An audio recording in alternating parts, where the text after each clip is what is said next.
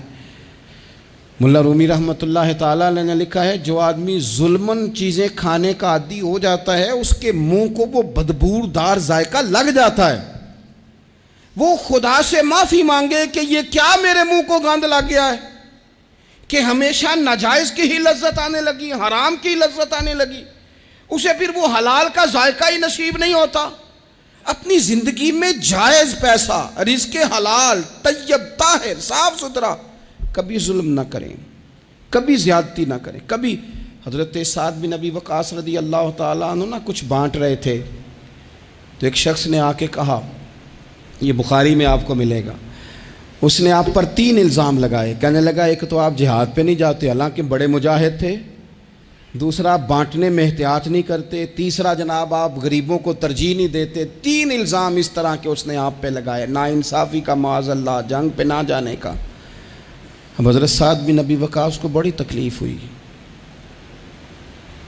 بد دعاؤں سے بچنا چاہیے۔ حضور نے نام لے کے کہا مظلوم کی بد دعا سے بچنا۔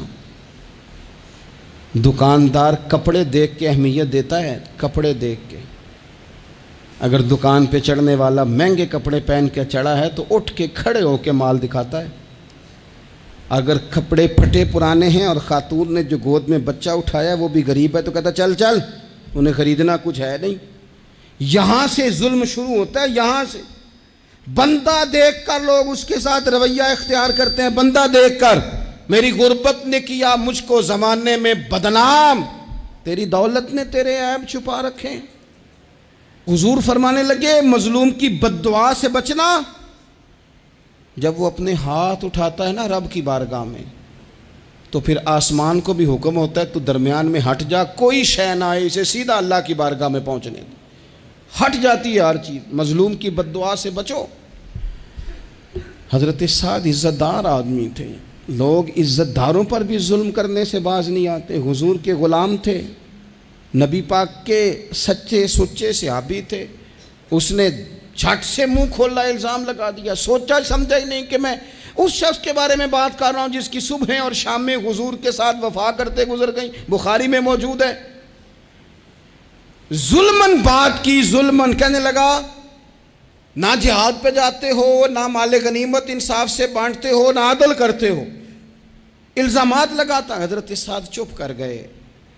کئی دفعہ نفیس آدمی وہ اس کو تکلیف ہوتی ہے وضاحت دیتے بھی کہ میں وضاحت دوں۔ اب یقین کریں وضاحت دیتے بھی تکلیف ہوتی ہے۔ حضرت سعد بن ابی وقاص خاموش ہو گئے، چپ کر گئے۔ لیکن اس وقت سے ڈرنا چاہیے جب کوئی اپنا مقدمہ رب کی بارگاہ میں پیش کرے، رات کو اللہ کے حضور شکایت کرے۔ حضرت سعد بن ابی وقاص نے 3 دعائیں کی اس کے لیے، دعائے ضرر، بد دعائیں دی 3۔ کون سی؟ کہا اے اللہ اس کی عمر لمبی کر دے، اے اللہ اس کا فقر بڑھا دے۔ تیسرا کہا اے اللہ اسے فتنوں میں مبتلا کر، اس نے مجھے اذیت دی، تکلیف دی، میں نے تو ساری زندگی وفاداری میں گزاری اور یہ مجھے کیا کہہ گیا جاتے ہوئے۔ ایک تابعی بزرگ ہیں وہ فرماتے ہیں، اور بخاری میں موجود ہے، تابعی بزرگ فرماتے ہیں میں نے اس بوڑھے کو دیکھا، اتنی عمر لمبی ہو گئی تھی کہ بھویں جھک گئی تھیں، اور حال یہ تھا کہ مانگتا پھرتا تھا، ایک دفعہ روٹی کھاتا تو بھوک ختم نہ ہوتی، پھر مانگنا شروع کر دیتا، فقر لمبا ہو گیا۔ اور فرماتے ہیں فتنے کا یہ حال تھا کہ نہ اب خواہش تھی، نہ اس کے وجود میں اتنی طاقت تھی، لیکن راہ سے گزرتے معاذ اللہ ثم معاذ اللہ کسی خاتون کو چھیڑ دیتا، اسے جوتے پڑتے، اسے تکلیف ہوتی۔ تو جب لوگ اسے پوچھتے یہ تو کیا کرتا ہے تو کہتا یہ حضرت سعد بن ابی وقاص کی دعا ہے جو میرا پیچھا کرتی، یہ میں نے ان پر ظلم کیا، زیادتی کی، الزامات لگائے، دل توڑا، تو یہ دعا ہے جو مجھے جینے نہیں دیتی۔ خدا را اپنے لہجوں پر، اپنے انداز پر تھوڑی توجہ دیں۔ ہم مطلب وہ جب ہمیں پتہ ہوتا ہے نا کہ یہ سامنے والا کمزور ہے، 2 باتیں سن لی ہیں تو پھر ہم 100 سناتے ہیں، پھر ہم کئی 100 سناتے ہیں، پھر تو ماں بدولت باز آنے کو تیار نہیں ہوتے۔ کبھی بھی کسی پر ظلم نہ کریں، زیادتی کا مزاج نہ بنائیں، تکلیف نہ دیں۔ ہمارا وجود، ہمارا لہجہ، ہمارا اٹھنا بیٹھنا کبھی کسی کے لیے بوجھ کا باعث نہ بنے۔ ٹھیک ہے، بعض لوگوں کے شر سے ڈرتے ہیں، بعض لوگوں کی ضد سے ڈرتے ہیں، بعض لوگ رٹا بڑا ڈالتے ہیں تو رٹے سے ڈرتے ہیں، خاموشی سے نکل جاتے ہیں۔ تو اس کا مطلب یہ نہیں ہوتا، وہ حضور نے فرمایا مومن نرم دل ہوتا ہے۔